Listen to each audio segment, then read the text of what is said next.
Wait, what? Farzad says this is easily the most impressive FSD video I've ever seen. Tesla FSD V13 flawlessly navigates Manhattan, New York City during rush hour. This is a total paradigm shift, he says. If you don't think Tesla's going to achieve unsupervised self-driving, you are either blind or willfully ignorant. So this drive was over an hour long. Not only did it survive New York City's Manhattan, it actually thrives here. There are definitely some impressive moments. For example, right here, look at Tesla here. It knew that the vehicle in front could want to actually park in a spot, and therefore it left that extra space for the vehicle to do so. And everything is just smooth and controlled. For example, making this turn, there are so many people crossing the crosswalk, but it's just smooth. And watch this.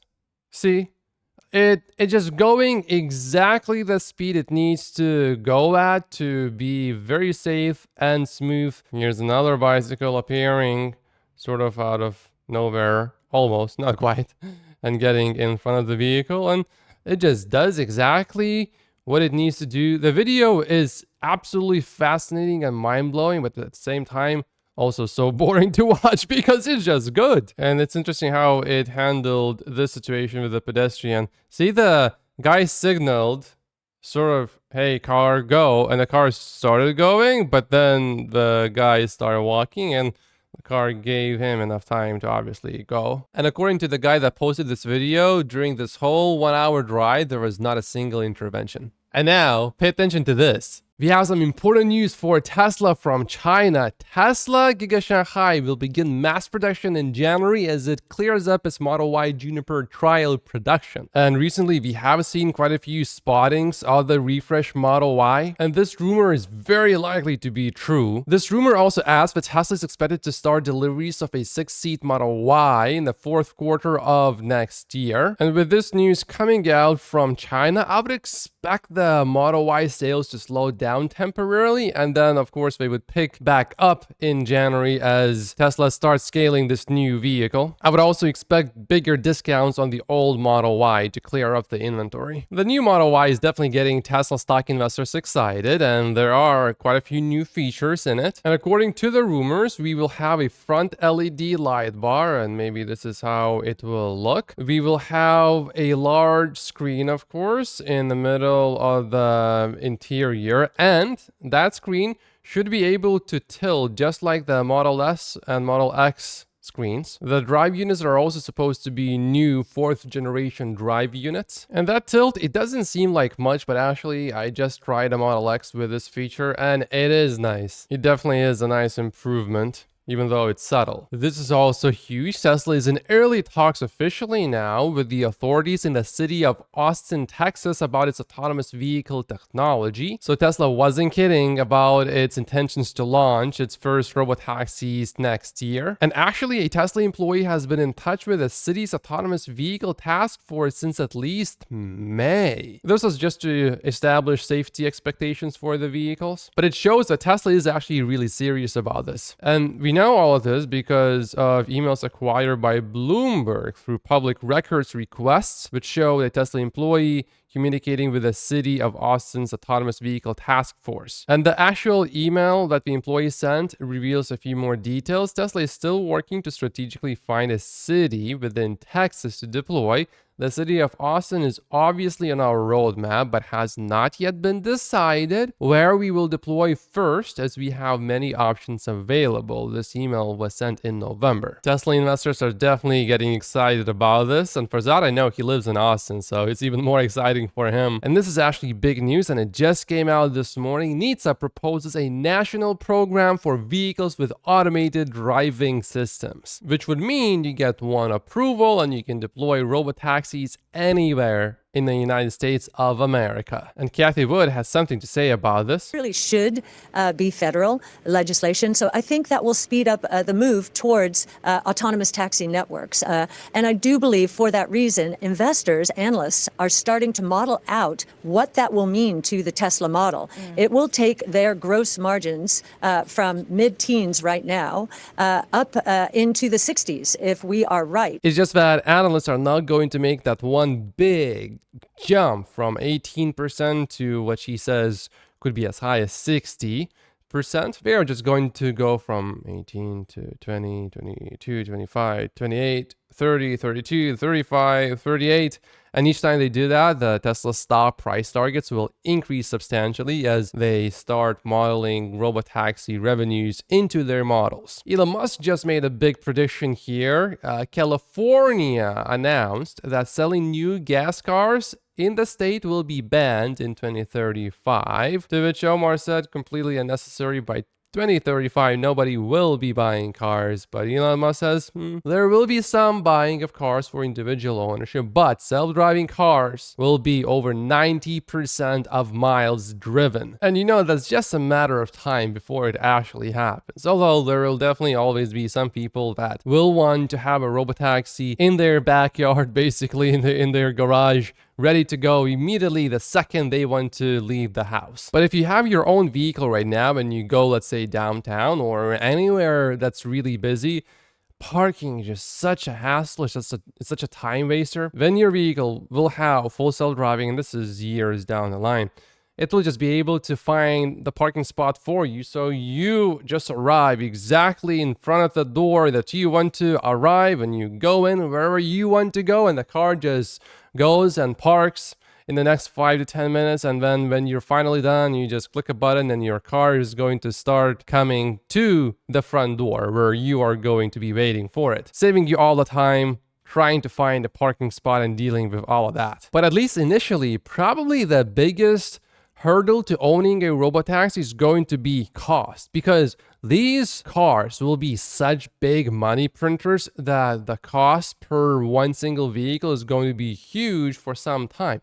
Later, as everything starts to scale, the costs are going to come down dramatically, of course. And here is a Tesla using FSD V13, which detected a school bus with its stop signs extended and flashing lights. It came to a complete stop and then resumed driving only after the bus's red lights were turned off. I'm also seeing slightly conflicting opinions about FSD performance in a Cybertruck. For example, the Dirty Tesla account here says that the Cybertruck makes more mistakes than his Model Y.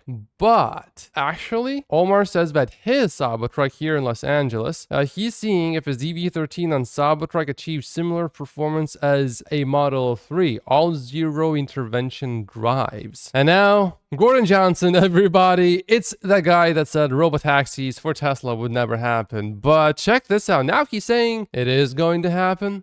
What? Well, he says Tesla getting driverless Robotaxis approved in mass would be the biggest gift to bears ever. It would be great, as it would become clear to the world what people who understand ADAS cars and the tech necessary to make them work are already well aware of. Unfortunately, a lot of innocent people will be hurt, and possibly worse first. In the US, every single year we have tens of thousands of people pass away because of car accidents, and many more than that get injured. Self-driving tech is going to reduce that number. It's not going to eliminate it, but it's going to reduce it. But this has to be one of the most ridiculous Tesla bear takes I've ever seen to date. Often when they make something up, they actually make something up that would be bearish to Tesla. But in this case, he's taking the thing that would be incredibly bullish for Tesla and he's making it a negative. What? Wait, what's going on with Lucid? It's up 16.69% as I'm recording this video. Rivian is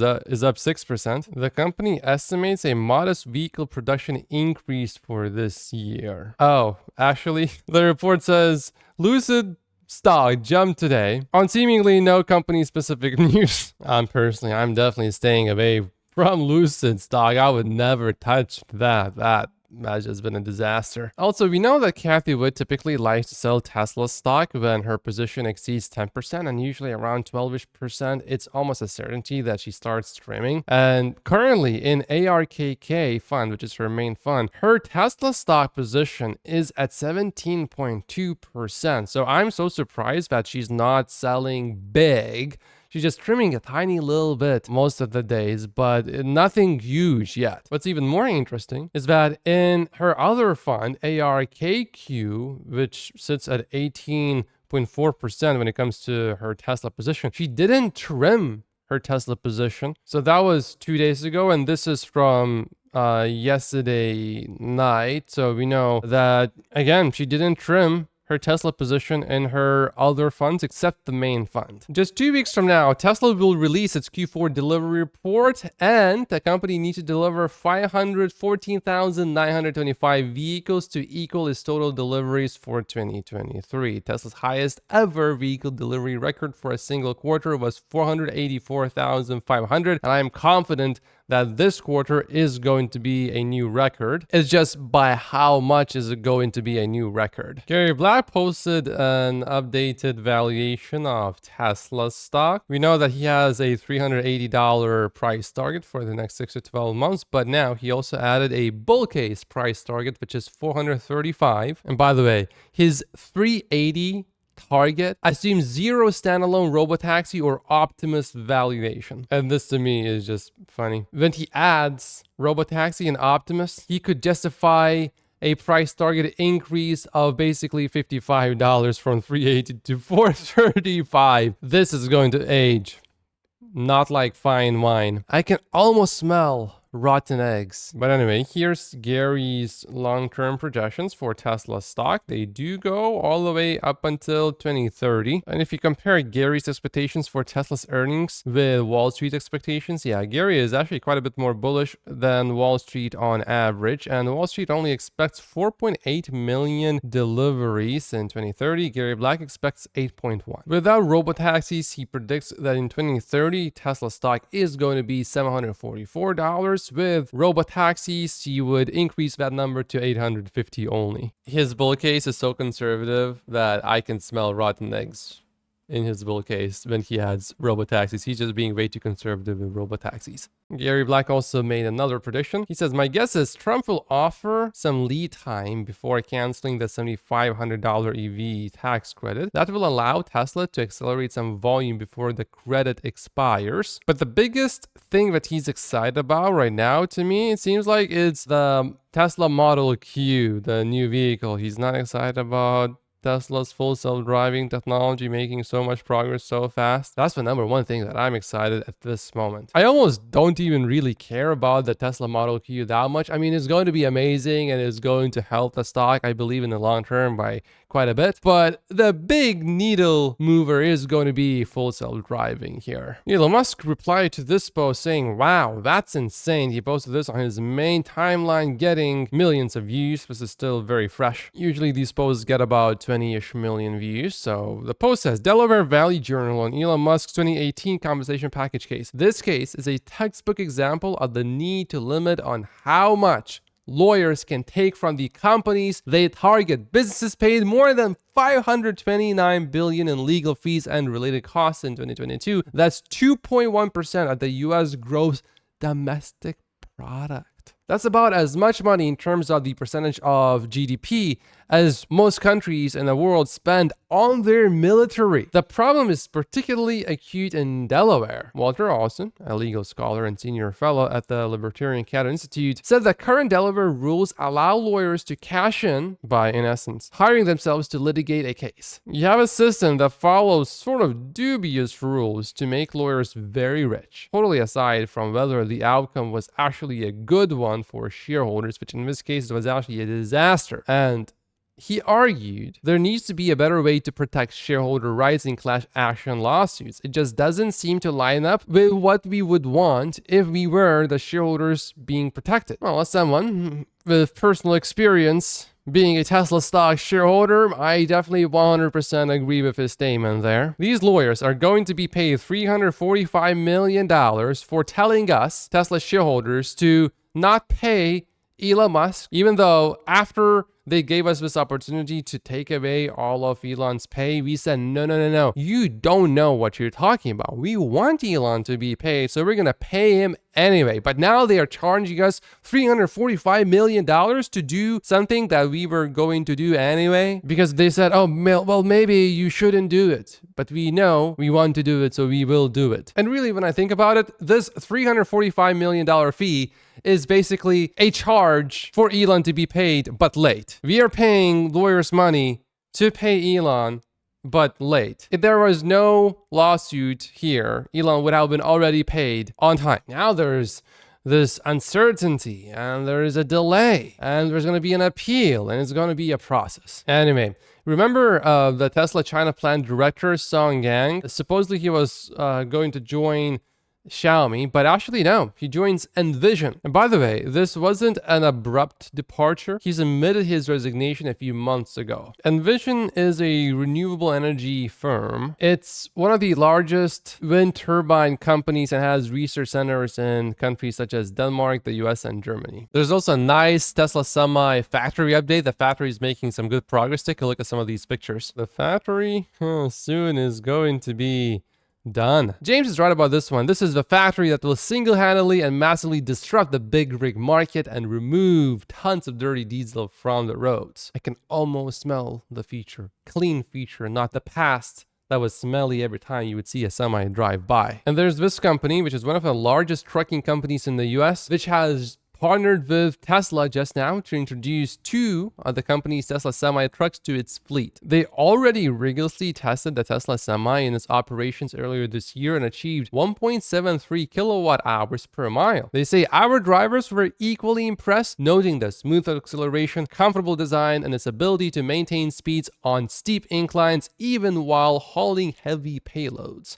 This feedback underscores the enormous potential of the Tesla Semi. So it's really good to see good feedback from customers and seeing that indeed the Tesla Semi is incredibly efficient. And Reuters, very, very technically, they're not being wrong with their facts because NIAS does call these recalls, even though they are just software updates. And this one is pretty silly. This is just over tire pressure monitoring. But the media is running with this story and they are saying that Tesla recalls nearly 700,000 vehicles in the US over tire pressure monitoring system issue. Oh, this is too bad. Someone's iPhone was also recalled last night and it ruined his entire day. Oh, wow. What a horrible inconvenience. And by the way, Tesla software updates are the smoothest software updates ever. If I want to get my laptop or desktop updated, Windows is just, when I need my computer, it just says, we're updating now. Just you have a Zoom meeting in a minute, but you're gonna have to wait 5 minutes. It just sort of comes out of nowhere sometimes. Also, the thing is, I don't keep my computer on all the time, so I'm not going to schedule a software update for my computer at 3 a.m. in the morning. But for my Tesla, it's so easy when there's a software update pop up. I'm like, oh, okay, just update it during the night, let's say 4 a.m. or 1 a.m. or 5:30 a.m. A time where I know for sure I will not need the car. It doesn't intervene my day-to-day at all. Ever. The only time I had a slight issue with a Tesla software update was when FSD V12 first came out and I got it. The software update popped up and I had a dentist appointment and I had about 40 minutes before I had to leave, and the software update said that it would take maybe about 20 or 25 minutes. I said, oh, I got about 40 minutes or 45 minutes. I'm definitely fine. I'm going to click update.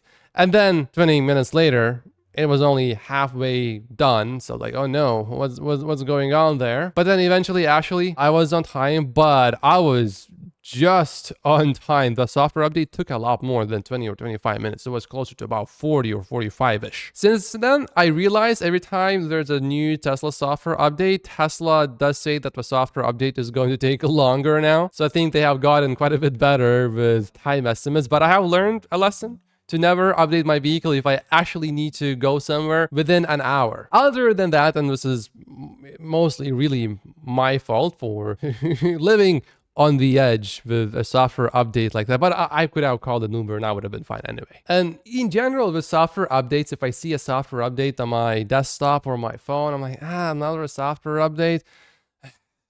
It's annoying because the system updates and you don't notice any improvements, usually just safety improvements. But with Teslas, a lot of the time when there's a software update, I'm like, oh, another software update. How much better is FSD now? Is there something else that's improved? And usually there is. So every update, I look forward to it. Some of them, they don't really have anything noticeably new or better. but sometimes they do, and that excites me. Like, for example, bringing YouTube music to Tesla. Ooh, I love that because I use YouTube music a lot. Look at this one.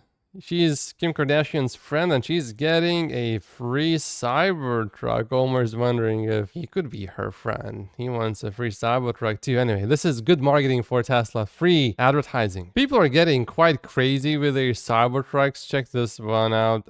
Someone says this is a working toilet and sink inside the bed of a Cybertruck. I have quite a few friends from the Baltic states and I know some of them want to get Teslas, but there aren't that many superchargers or service centers over there. So until now, it didn't make much sense, but that is changing and Tesla is entering some of these other small markets, so that's good. We know that Jeff Bezos and Elon Musk are competitors. Jeff Bezos is competing against Elon Musk with his rocket company, and Elon Musk actually just said that he had a great conversation with Jeff Bezos, so maybe there's going to be some cooperation between them two, or at least hopefully competition between the two is going to be a little bit more friendly, and there's going to be hopefully less lawsuits and more actual competing. Bezos actually joined Trump-Elon dinner at Mar-a-Lago. Bezos pledged $1 million for the inauguration. So maybe Jeff Bezos is joining Team Trump. Oh, goodbye Rivian, says Farzad. And there's a good reason for this. The UAW has reached an agreement with Rivian that would make it easier to unionize the company's workforce contingent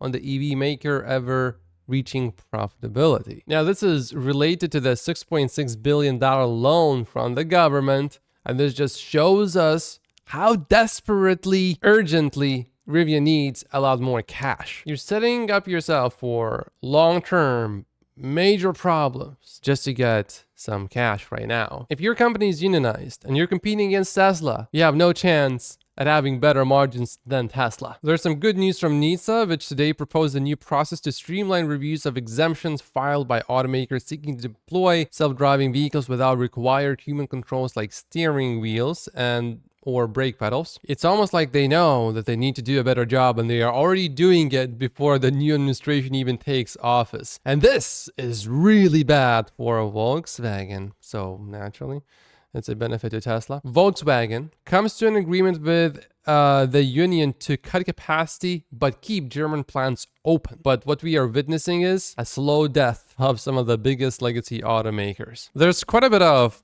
political news about Elon Musk, sort of a bit too much to put everything into this video. So I posted the rest of this video on Patreon. It's 9 more minutes and 50 seconds of content. So I'll see you over there if you are a Patreon member, or if you do want to become one, feel free to click the link down below and I'll see you over there. If not, then I will see you back on Monday. Thank you so much for watching. Make sure to subscribe if you haven't yet. I believe Tesla stock is going to $1,000 per share, and then after that, well above it. So in the meantime, I will buy more Tesla stock.